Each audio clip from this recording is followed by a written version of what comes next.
Top quality और consistent performance के लिए सिर्फ सिल्वर पंप्स। टॉप क्वालिटी और कंसिस्टेंट परफॉर्मेंस के लिए सिर्फ सिल्वर पंप्स, नाम याद रखना।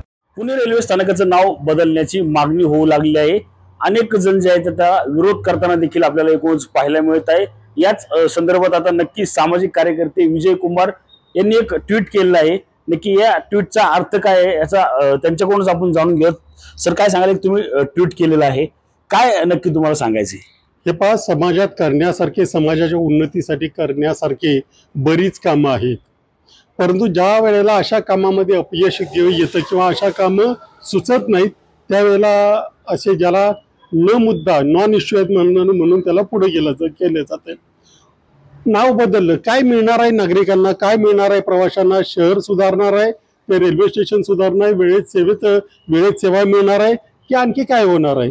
तर याच्यातून काही होणार नाही। उलट असं नाव बदललं की करोडो रुपयांचा खर्च करावा लागतो, ते काही पाठी बदलणं इतकं सोपं नसतं।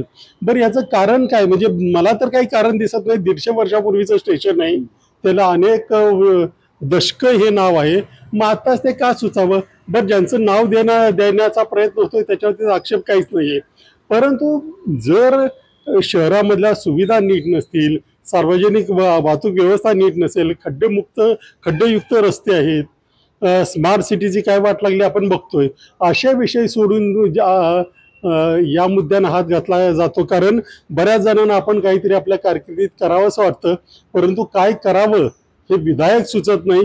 त्यावेळेला असे नॉन इश्यूज काढून त्याच्यावर लोकांमध्ये रान पेटवण्याचा प्रयत्न केला जातो आणि तो अत्यंत निरर्थक बाब आहे, याला कुठेही काही अर्थ नाहीये। आपण पाहिलं आता वेगवेगळे नावं जे आहेत त्याचा पुढे येऊ लागले, महात्मा फुले असतील किंवा अन्य नावं जे आहेत ती देखील समोर येऊ लागलं, कुठेतरी वाद पेटण्याची शक्यता आहे का? मुळातच या विषय मला वाटतं हा एखाद्या कटकारस्थानाचा भाग असावा, कारण याच्यामध्ये काहीच नव्हतं, कुणाच्या डोक्यातही विषय नाही।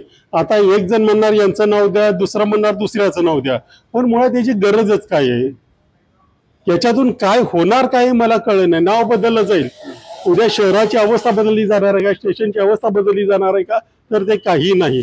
उलट एक ठरवून चाललंय की नाव बदलायचं आहे, आता आपण हा वाद घालूया म्हणजे कुणाचं वेगळं नाव दिलं जाईल आणि त्याचं क्रेडिट आपल्याला आयुष्यभर घेता येईल, अशा भ्रमामध्ये काही जण आहेत।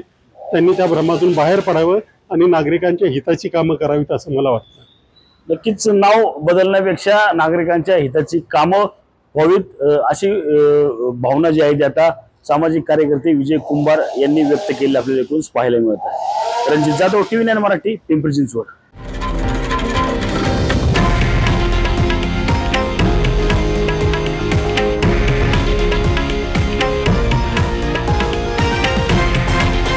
हे आहे देशातील नंबर 1 न्यूज नेटवर्क आणि आपण पाहत आहात TV9 मराठी, एकमेव।